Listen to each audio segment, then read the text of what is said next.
Salut à tous, on se retrouve aujourd'hui pour parler du Paris Saint-Germain ce jeudi 7 mars. On commence tout d'abord avec la Champions League. On connaît peut-être le potentiel futur adversaire du Paris Saint-Germain pour les quarts de finale. Bon, pour l'instant, on connaît 3 adversaires possibles. Il y en aura encore 4 autres qui seront désignés la semaine prochaine. Mais c'est vrai que ça sera du très lourd. De toute façon, on le sait pour Paris. Ça peut être le Bayern, ça peut être Manchester City, ça peut être également le Real Madrid ou une autre équipe. Enfin, moi j'espère une autre équipe parce qu'il y a des autres équipes qui peuvent être qualifiées comme le Barça. J'aimerais bien que ça soit le Barça. Ça peut être aussi le PSV ou Dortmund. Donc voilà, concernant bien sûr cette Ligue des Champions, on peut voir bien sûr que les gros sont bien présents. Les favoris sont bien présents pour les quarts de finale. Et bien évidemment le PSG est bien dans cette liste. De toute façon, si tu veux gagner la Ligue des Champions, il faut gagner bien évidemment les plus grands clubs en Europe. On continue toujours avec cette Ligue des Champions. Donc hier il y avait un match que j'ai regardé, le Real Madrid contre le RB Leipzig. Il y a eu un partout qualification du Real Madrid. Mais on va parler de Xavi Simons parce que Xavi Simons appartient au Paris Saint-Germain, prêté à Leipzig, et hier il a fait un énorme match, un gros match de Xavi Simons hier soir face au Real Madrid. Ses prises de balle et ses accélérations ont fait beaucoup de bien au RB Leipzig. Donc ce joueur qui est prêté sans option d'achat, il le faut. Il le faut la saison prochaine tout simplement. On peut le voir bien sûr qu'il était déçu après l'élimination parce qu'il méritait peut-être mieux quand même l'équipe du RB Leipzig hier contre le Real Madrid. Mais voilà, comment ne pas penser à ça après le match délivré par Xavi Simons ce soir? Comment ne pas penser à ça, de le voir avec le maillot parisien, mais la saison prochaine, mais enfin le garder, arrêter de le prêter au PSV, de le prêter au RB Leipzig, mais cette fois-ci le conserver parce qu'il a la qualité. Il a fait un très grand match européen contre le Real à Madrid, donc bien sûr il peut refaire la même chose du côté du PSG, donc il faut le conserver tout simplement ce joueur. Et à la fin du match, donc après l'élimination de son équipe, il a dit: soulever un jour la Ligue des Champions, c'est mon rêve. Ce ne sera pas cette saison pour lui, vu que Leipzig a été éliminé, mais pourquoi pas la saison prochaine. Il peut avoir ce projet à Paris là pour les prochaines années, ou voir l'année prochaine. Donc voilà, on souhaite et on espère qu'il sera conservé par l'équipe parisienne parce qu'il a le niveau bien évidemment pour jouer du côté du Paris Saint-Germain. Et Xavi Simons, tiens, si on compare avec Jude Bellingham, un joueur du Real Madrid, donc les U21 les plus décisifs depuis 2022-2023, et regardez, bon, c'est peut-être un peu moins bien en but que Bellingham, mais voilà, en passe D, il y a beaucoup plus. Donc après, regardez, il coûte moins cher à la valeur marchande. Bellingham, lui, 180 millions d'euros. Xavi Simons, c'est 70. Bon, le PSG n'a pas l'acheté parce qu'il appartient au PSG, mais pour vous dire, voilà, qu'il a quasiment les mêmes stats que Jude Bellingham. Mais on parle beaucoup moins, bien sûr, de Xavi Simons que Bellingham. Donc c'est pour ça qu'il faut le conserver. Voilà, parce que je trouve qu'il a été vraiment exceptionnel hier. Bref, on revient bien sûr sur le Paris Saint-Germain et Kylian Mbappé, nommé parmi les 4 meilleurs joueurs de cette semaine en Ligue des Champions. On peut voir les 4 là. Donc ils ont tous été buteurs. Il y a 2 défenseurs en bas, 2 attaquants. Harry Kane a marqué également un doublé. Mais Mbappé, je pense que ça sera lui, parmi les 4 là, qui remportera le prix parce qu'il a été exceptionnel lors du match contre la Real Sociedad. C'était avant-hier. Et Mbappé, on sait que maintenant elle va quitter le club en fin de saison. Ça sera quand même un gros coup dur, on le sait. Parce que regardez quand même les 15 derniers buts inscrits du PSG en match élimination directe de Ligue des Champions. Sur ces 15, 11 buts ont été inscrits par Kylian Mbappé. On va dire voilà, qu'il va falloir le remplacer ce joueur. Il y a seulement Moskine, Marquinhos 2 fois. Et Bradley Barcola, c'était lors du match aller contre la Real Sociedad, ont marqué des buts en dehors de Mbappé lors des matchs élimination directe de Ligue des Champions. Donc voilà, pour montrer l'importance quand même de Kylian Mbappé. Et en Espagne, parce que normalement il devrait aller en Espagne, donc bien sûr ils ont regardé le match du PSG. Mbappé est imparable d'après Marca. Donc il y a eu pas mal de déclarations en gros, voilà, que ce soit Marca, que ce soit AS, que ce soit Relevo. En gros, c'est des sites espagnols sur la performance bien sûr de Kylian Mbappé qu'ils ont trouvé exceptionnel. Luis Enrique tient sur Mbappé, donc vous savez déjà que ce qui fait vendre, c'est de répandre voilà, des bêtises et de causer des problèmes. Pour moi, c'est le meilleur joueur du monde dans les derniers mètres. Il est inarrêtable. Voilà encore ce qu'a dit Luis Enrique sur Kylian, bien sûr, Mbappé. Et Mbappé, c'est vrai qu'on continue avec lui parce qu'il a été exceptionnel avant-hier, bien sûr. Et ses stats en carrière, toute compétition confondue, tout club confondu, que ce soit Monaco, PSG ou équipe de France, 429 matchs, 319 buts et 132 passes D. Les stats sont exceptionnels. Bien sûr, le plus marqué, c'est bien évidemment du côté du Paris Saint-Germain. Donc, dire qu'il n'a seulement 25 ans, bien sûr, Mbappé. Il est déjà 46 buts inscrits en Ligue des Champions. Regardez, il est déjà très proche de rentrer dans le top 10. Seulement 2 buts. Il reviendra sur l'ancien joueur du PSG, Zlatan. Aux 3 buts, il passera déjà devant. Il sera déjà à la 9e position des meilleurs buteurs de l'histoire de la Champions League. Et je pense que là, il a seulement 25 ans. On pense qu'il va jouer encore au moins facilement des 12-13 ans. Je pense qu'à fin de carrière, les gars, il dépassera même un certain Cristiano Ronaldo. Parce que regardez, à 25 ans et 76 jours, l'âge actuellement de Kylian Mbappé, il est déjà 46 buts. Alors que Ronaldo, les gars, il est à 22 buts. Bon, après, Ronaldo a fini comme meilleur buteur. Mais à 25 ans et 76 jours, Ronaldo 22. Mbappé, il est déjà 46. Donc, voilà. pense qu'il y a seulement Léo Messi qui avait marqué plus de buts que Mbappé en Ligue des Champions avant ses 25 ans et 76 jours. Et l'effet, tu as regardé sur le meilleur du PSG, bon voilà, c'est juste une info les gars, donc l'effet Lionel Messi au PSG, donc quand il n'est pas là, en 2020 c'est une finale, en 2021 c'est une demi-finale, en 2024 là c'est une qualification pour l'écart, mais quand il est là, ça a été élimination en 8e contre le Real. L'autre fois, la saison dernière, ça a été contre le Bayern. Bon, voilà, c'est seulement bon, une petite truc, mais peut-être vrai. Mais bon, voilà, on va pas non plus dire que c'est à cause de Messi que le PSG n'a pas réussi les saisons dernières. Non, on va pas dire ça non plus. C'est que le PSG, cette saison, a plutôt bien joué. Hein, voilà, ils ont répondu enfin présent.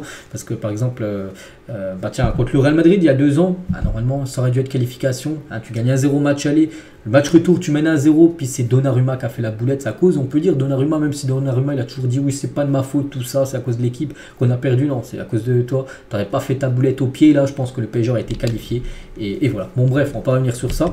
C'était juste une petite anecdote. Bref, on continue, les gars, toujours avec, bien sûr, Paris. Hein. Donc, Nasser a rappelé que la performance continentale de sa troupe venait valider le nouveau projet du club, hein, misé sur la jeunesse, à savoir s'appuyer sur de jeunes éléments amenés à grandir dans la capitale.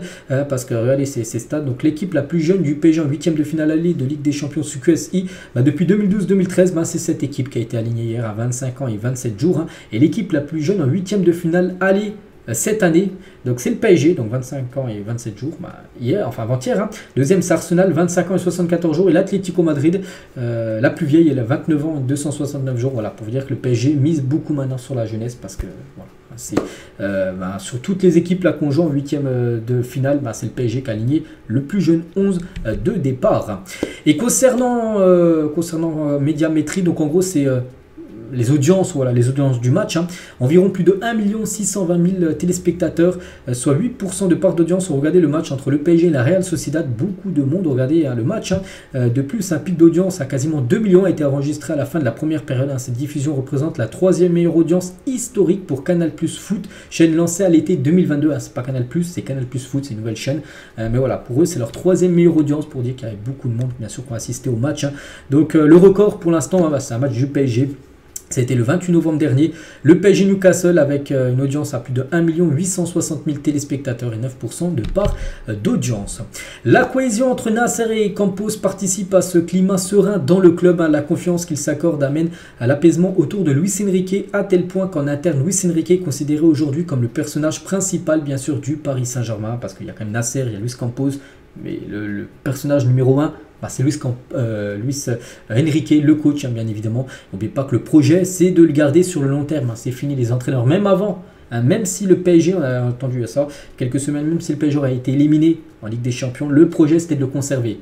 Donc là, bon, il est qualifié, donc le projet sera de le garder. Mais même si c'est l'élimination, je ne sais pas encore, il faut arrêter de changer les entraîneurs tous les ans. Là, vraiment, c'est d'essayer de le conserver pendant 3 ans au moins minimum. Hein, vraiment 3 ans minimum. Voilà, si après les 2 années suivantes, là, c'est des flops en Ligue des Champions, oui, là, tu peux le remplacer. Mais voilà, c'est essayer de le garder pendant au moins 3 ans minimum et arrêter de changer tous les ans. Et essayer de garder un entraîneur longtemps pour... regardez City, hein, City, ils ont gardé longtemps Guardiola, ils ont remporté la LDC. On va prendre exemple tout simplement sur Manchester City. Bref, on continue donc le programme des prochains matchs. Donc Monaco, Real, hein, c'est Real Sociedad, c'est fait. Donc le prochain, c'est après-demain. On est le... Enfin non, c'est pas après-demain, c'est dans 3 jours, désolé. On est le 7, c'est le 10, donc c'est contre Reims, c'est au Parc des Princes et c'est à 13h. Dimanche en début d'après-midi. Après, il y aura le PSG Nice, hein, mercredi prochain. Puis après, ça sera Montpellier en déplacement. Puis après, ça sera la trêve internationale avant d'aller du côté du Vélodrome. Luis Campos a fait une découverte intéressante en recrutant Lucas Beraldo. Il a été très bon avant-hier. Il avait identifié un joueur capable d'être un excellent relanceur. On a pu le voir avec ses relances en balle au pied. Très bonne qualité de passe, hein, et de gérer le tempo du jeu qu'il considérait comme rare chez un défenseur aussi jeune. Hein. Il a partagé cette trouvaille avec Luis Enrique qui a approuvé la piste. Hein. Ensuite, Campos a mentionné qu'il allait saisir l'occasion du buzz entourant Moscardo pour finaliser l'arrivée de Beraldo. C'est que Moscardo, on l'a pas encore vu parce que il est blessé, il arrivera en juillet prochain. Mais Beraldo, c'est vrai que c'était celui qu'on attendait peut-être le moins. Et voilà, vraiment maintenant on a l'impression que c'est un titulaire. En plus, il a été super bon. Il a seulement 20 ans. Il a seulement 20 ans à ce jeune Beraldo. Donc un joueur vraiment pour le futur. Peut-être le nouveau Thiago Silva du côté du Paris Saint-Germain, on ne sait pas. Et c'est vrai que, regardez, un passe en avant, toutes les flèches à droite, c'est des passes réussies. Très bonne passe, bon, on a loupé une, c'est pas grave. Hein. Et sinon, duel défensif au sol, des duels remportés 4 sur 4. 4 duels remportés sur 4 tentés. On peut voir les points là en vert. Donc voilà, Luis Enrique est en train de créer un futur monstre, on l'espère, avec Lucas Beraldo. Et tiens, en parlant de ce joueur, quand Lucas Beraldo se moquait de la simulation de Luis Suarez en Serie A brésilienne lors d'un match Grêmio São Paulo, l'ancien club bien sûr de Beraldo. Donc voilà, bon, il faisait de la simulation à Luis Suarez et Beraldo se foutait un petit peu de sa tête. Bref, Kylian Mbappé et d'autres membres de l'équipe du PSG seront présents ce soir au combat entre Cédric Doumbé et Baki. Je pense que beaucoup, moi je pense, je vais regarder ce combat ce soir à au moins minimum 22h30, donc ça peut être à peu près après. Donc bref, ouais, il y aura le Mbappé, il y aura pas mal de joueurs du PSG qui seront présents, les gars, pour ce combat. C'est Cédric Doumbé qui l'a dit lui-même, donc Mbappé il va revenir, car il était tellement choqué, il va prendre toute l'équipe du PSG et revenir, voilà, pour ce combat, parce qu'il était déjà venu regarder un combat de Doumbé. Je sais plus c'était contre qui le combattant en face, mais c'était il y a quelques mois où le combat s'était fait en l'espace de quelques secondes, ça avait été déjà fini avec un KO. Bref, le PSG, les gars, concernant le mercato, est intéressé par Alain Varela, donc un joueur de Porto, je ne connais pas trop. Porto réclame 70 millions d'euros pour son milieu de terrain. Donc Dortmund et Liverpool surveillent aussi le joueur. Donc c'est Santi GFM, donc un journaliste de foot mercato, les gars, voilà, qui envoie cette info. Donc un milieu de terrain, Alain Varela, donc un nom à surveiller bien sûr pour le mercato estival.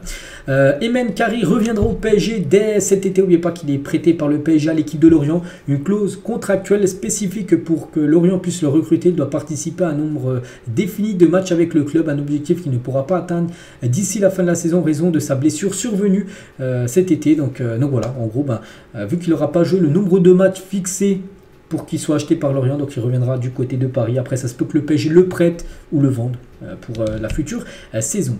Et on finit, les gars, sa dernière photo du jour.